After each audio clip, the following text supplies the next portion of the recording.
வணக்கம் எல்லாருக்கும். அ நம்ம வந்து இப்போ உலகம் தலைப்புல தோப்பாயா என்ன இதுல சொல்ல வராரு அப்படிங்கிறத நம்ம பார்க்க போறோம். ஏன் வந்து தாய் தெய்வ வழிபாடுல நெறையா தாய் தெய்வங்கள் இருந்திருக்கு. ஏன் இந்த உலகம்மன மட்டும் இப்போ அதுக்குன்னு ஒரு தனி கட்டுரை வந்து குடுத்து பேசியிருக்காருன்னா, இது ஆழமான ஒரு விஷயத்த இதுல சொல்ல வராரு. நம்மளுடைய சமூக வரலாறையும், நம்ம பண்பாட்டு வரலாறையும் ஃபர்ஸ்ட்டு நம்ம தெரிஞ்சுக்கணும் அப்படின்னு நம்ம நெனைக்கும்போது, நம்ம எல்லாரும் வாசிக்க வேண்டியது தாய் தெய்வ வழிபாடு. அ அந்த தாய் தெய்வ வழிபாடு அப்படிங்கிறது நம்ம எல்லாருக்கும் தெரியும். நம்ம ஊர்ல வந்து தாய் தெய்வங்கள் அப்படின்னா மாரியம்மன், காளியம்மன், பத்ரகாளியம்மன், பொன்னியம்மன், இசக்கியம்மன். இசக்கியம்மன் வந்து சமண சமயத்தோடது. ஆனா அதையும் நம்ம இணைச்சுட்டு நம்ம தாய் தெய்வமா வந்து கருதுறோம். இத எல்லாத்தையும் விடுத்துட்டு உலகம்மன் சொல்லிட்டு ஒரு தாய் தெய்வம் வந்து இருக்கு.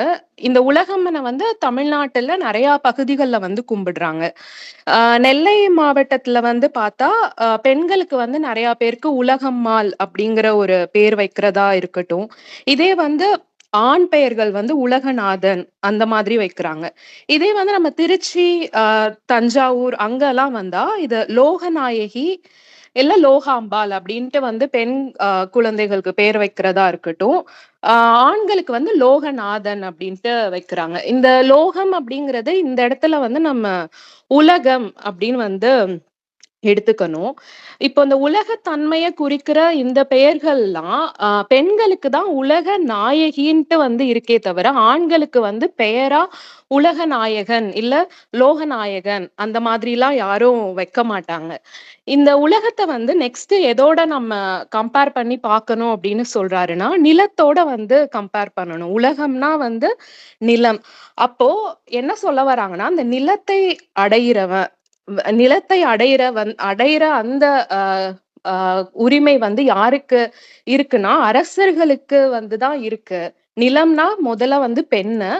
அந்த பெண்மையான அந்த நிலத்த வந்து அடையிறது இந்த அரசர்களுக்கு மட்டும் தான் அந்த உரிமை அப்படிங்கிறதுக்காக, நிறைய அரசர்களுக்கு வந்து அவங்க புகழாரம்ல வந்து அந்த மெய்க்கீர்த்தி பாடல்கள் எல்லாம் வந்து நெறையா ஆ இப்போ ராஜராஜ சோழன்லாம் வந்து எடுத்துக்கிட்டா, திருமகள் போல பெருநிலச் செல்வியும் தனக்கே உரிமை பூண்டமை மணக்கொல அப்படின்னு சொல்லிட்டு, நிலத்த வந்து திருமகள் கூட வந்து ஒப்பிடுறாங்க. நம்ம நேத்து கலந்துரையாடல்ல கலந்திருந்தவங்களுக்கு வந்து தெரியும். நம்ம அந்த மூதேவிக்கும், திருமகளுக்கும் உள்ள அந்த டிஃபரன்ஸ் வந்து பார்த்தோம். மூதேவி அப்படின்னா, அந்த வளத்த குறிக்கிற ஒரு சொல். திருமகள்ன்னு அப்படின்னா, அந்த செல்வ குவிப்ப உடனடியா ஒரு செல்வம் நமக்கு கிடைக்கிறத வந்து குறிக்கிறது அப்படின்ட்டு நம்ம நேத்து கலந்துரையாடல்ல பார்த்தோம். அதே மாதிரி இங்க நிலத்த வந்து திருமகளோட வந்து திருமகள் பெண்களோட வந்து கம்பேர் பண்றாங்க. அதனால தான் வந்து இந்த அரசர்களுடைய அந்த புகழாரம் பாடல்கள் எல்லாம் வந்து பூமடந்தை, நிலமடந்தை அந்த மாதிரியான சொற்கள்ல நிலத்தையும், பெண்களையும் வந்து கம்பேர் பண்ணி, இதையெல்லாம் அடையிறவன் வந்து அரசனா தான் வந்து இருக்க முடியும். அரசனுக்கு மட்டும் தான் அந்த உரிமை அப்படின்னு வந்து அ சொல்லப்படுறாங்க.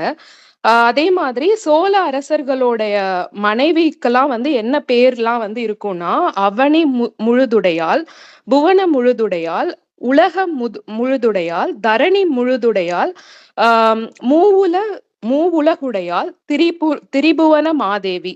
இப்போ இந்த பேர்லலாம் அந்த முதல் சொல்ல வந்து நம்ம எடுத்துட்டோம். தரணி, மூவுலகு, திரிபுவனம் இதெல்லாம் வந்து பூமிய, இல்ல நிலத்த வந்து குறிக்கிற வந்து சொற்கள். சோ, அதனால வந்து அரசியர்களுக்கும் வந்து அந்த இந்த அரசியர்கள உடையவர்கள் தானே வந்து அரசன். அதனால அவங்களோட பேர்லயும் வந்து அந்த நிலப்பெயர்கள வந்து சேர்த்து, அந்த மாதிரி அவங்களுடைய புகழாரம் வந்து அப்படி பாடிட்டு வராங்க. இதிலிருந்து வந்து அந்த அரசர்களுக்கு நிலத்து மேல இருக்கிற உரிமைய வந்து அவர்கள் பெயர்கள் மூலியமா வந்து பறைசாற்றிட்டே வந்து வராங்க.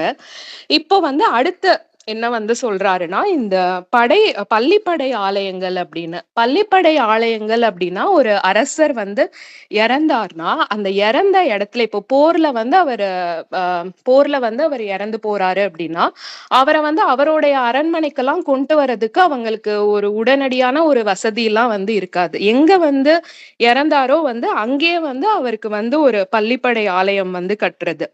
ஆ 1ஆம் ஆதித்யனுக்கு இருக்கிற பள்ளிப்படை கோவில் வந்து ஆதித்தேஸ்வரம் அப்படின்னு வந்து சொல்றாங்க. அதே மாதிரி அரிஞ்சய சோழனுக்கு எழுப்பப்பட்ட பள்ளிப்படை கோவிலுக்கு வந்து அரிஞ்சிகை ஈஸ்வரம் அந்த மாதிரி சொல்றாங்க. இது வந்து ஆண்களுக்கு மட்டும் தான் வந்து இந்த பள்ளிப்படை ஆலயங்களா அப்படின்னு கேட்டா, பெண்களுக்கும் வந்து அதாவது அந்த அரச குடும்பத்த சார்ந்த அரசியர்களுக்கும் வந்து பள்ளிப்படை ஆலயங்கள் வந்து நிறுவப்பெற்றிருக்கு. இப்போ அரசியலா இருந்தாலுமே அவங்க வந்து அவங்களுடைய அரசன் உயிரோட இருக்கும்போது அவங்க இறந்து போனா, அவங்களுக்கு வந்து பள்ளிப்படை ஆலயங்கள் வந்து கட்டப்பட்டிருக்கு.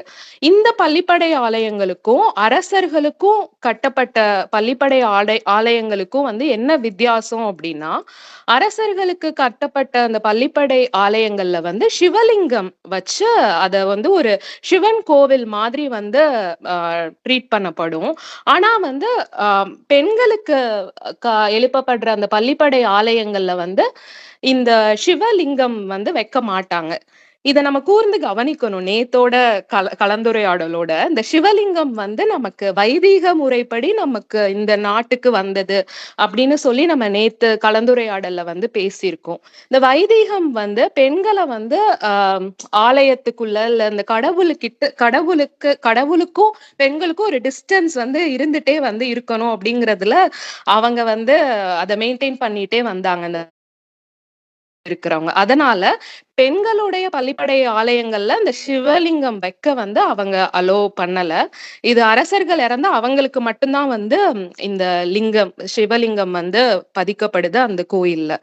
அதனால இந்த பள்ளிப்படை அரசியர்களுடைய பள்ளிப்படை ஆலயங்கள்லாம் வந்து ஆகம விதிப்படி அது நார்மலா ஒரு தாய் தெய்வ கோவில்லாம் அங்க வந்து எப்படி வழிபாடு நடக்குமோ அதே மாதிரிதான்.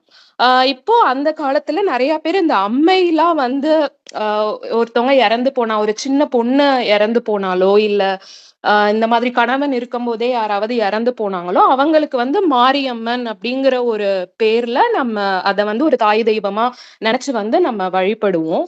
இப்ப வந்து நம்ம சமயபுரம் மாரியம்மன வந்து இங்க எடுத்துக்கணும். இந்த சமயபுரம் மாரியம்மனே வந்து ஒரு சோழ பெருந்தேவியோட ஒரு பலிப்படை கோயிலா தான் இருக்கணும் அப்படின்னு சொல்லிட்டு தோப்பா ஐயா நெனைக்கிறாரு.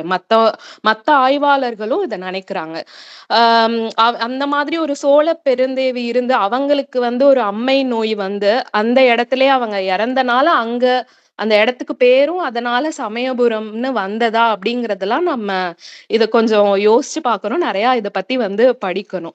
சோ அதனால அந்த சமயபுரம் மாரியம்மனே ஒரு சோழ பெருந்தேவியா வந்து இருக்கலாம். கணவன் அவங்க அரசர் இருக்கும்போதே இறந்த ஒரு சோழ அரசியா வந்து இருக்கலாம் அப்படிங்கறத இங்க நம்ம வந்து இதுல இருந்து நம்ம தெரிஞ்சுக்கணும்.